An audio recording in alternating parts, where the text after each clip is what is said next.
नमस्कार, स्वागत आहे तुमचे माझ्या यूट्यूब चॅनलवर। आजची रेसिपी आहे चमचमीत झणझणीत गावरान पद्धतीचा मटण रस्सा। एकदा खाल तर नक्कीच परत बनवाल। बनवायलाही सोपा आणि चवीलाही अप्रतिम लागतो। येथे मी अर्धा किलो मटण पाण्याने स्वच्छ धुवून घेतलेले आहे।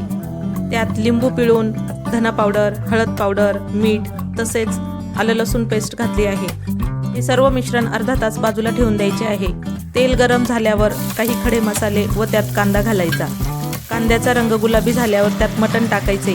तेही छान 5 मिनिटे परतवून घ्यायचे। मटण परतून झाल्यानंतर त्यात गरम पाणी घालून कुकरला 3 ते 4 शिट्ट्या करून घ्यायच्या आहेत। सुरुवातीला आपल्याला मटण उकडून घ्यायचे आहे। चिकन मटण बनवताना नेहमी गरम पाण्याचा वापर करावा। भाजलेला सर्व मसाला पाणी घालून मिक्सरला बारीक वाटून घ्यायचा आहे। तुम्ही पाहू शकता या पद्धतीचे वाटण करून घ्यायचे आहे। तेल तापल्यानंतर हे वाटण व दिलेले मसाले यात घालायचे। आता ह्या सर्व मसाल्याला तेल सुटेपर्यंत आपल्याला छान परतवून घ्यायचे आहे। चवीनुसार मीठ व उकडलेले मटण यात टाकायचे।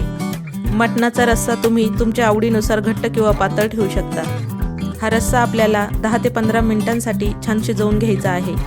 संपूर्ण रेसिपी पाहण्यासाठी रिलेटेड व्हिडिओ खाली दिलेला आहे, तो नक्की बघा। तयार झाला आहे आपला चमचमीत झणझणीत गावरान मटण रस्सा। तुम्हाला ही रेसिपी कशी वाटली?